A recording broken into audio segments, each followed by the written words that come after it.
Hello, and welcome to 5-Minute Math. Today we are looking at the 5th grade concept of multiplying decimals.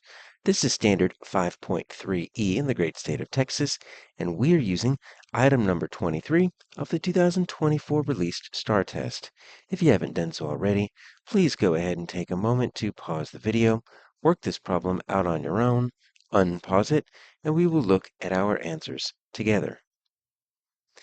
So we just need to find the value, and we've just got a multiplication problem here.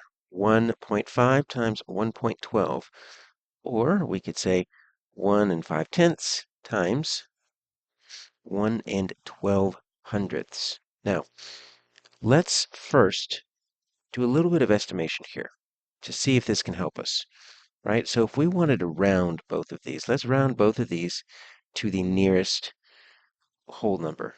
So I got 1.5. And I've got my 1.12. Let's see if that helps us. So this is going to round up, right? So that 5 or more is going to change this up here, because really what we're looking at is I've got 1 and I've got 2. So I've got my 1.5 and it's right there in the middle. So that's going to go up, but really it is kind of in the middle there. So we can call that 2. 0.0, and then look at this 1.12. If I extend all of these to the hundredths place, you see that 1.12 is going to be pretty far down there. So it's going to round closer to 1. Okay? So if we wanted to estimate this, right, this is something similar to 2 times 1.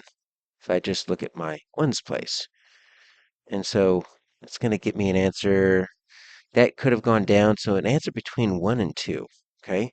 So I'm kind of liking this one, and I'm kind of liking this one because it's kind of between 1 and 2.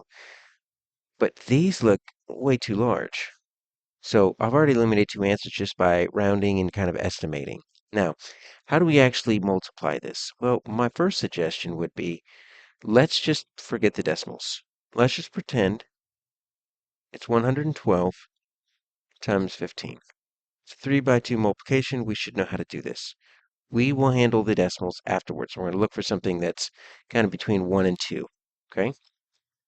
So what we have here is just this 3 by 2. So we're going to start with a ones place down here. We're going to just multiply each of these, right? And so we've got 5 times 2. That's going to be 10, right? We're going to carry that. So 5 times 1 is 5. Add that 1 is 6. And then 5 times 1 is 5.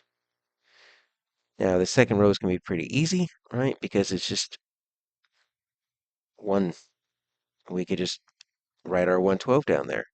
So if I wanted just to do it like this, I can make it look like this. Now, if I wasn't too sure about my 3 by 2 multiplication, you still could do partial products, and that still works.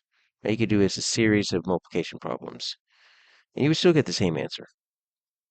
So what you could do is you could write the answer for each of these, right? So 5 times 2 is 10.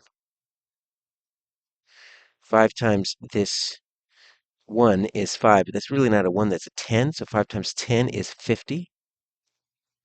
And then 5 times this 1, that's in the hundreds place, so it's 100. So 5 hundredths, right? And then we could do the same thing right here. This is 10 times 2, because that 1 is in the tens place, so that's 20. And that's 10 times 10, that's 100. And then 10 hundredths is going to be 1,000. Now, if you add all this up, it's a whole lot of adding at the end, but you got a 6, 8. You still end up with that same answer, right?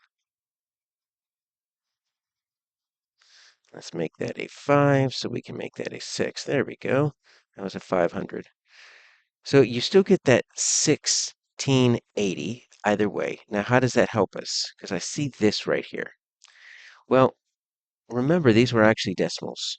And so either way you look at it, after you multiply, you then count how many digits were behind the decimal in the factors. I've got 1, 2, 3 digits behind the decimal in the factors, so I need 1, 2, 3 digits behind the decimal in my product. And so it's going to be 1.680. We can drop that last 0, so it's A.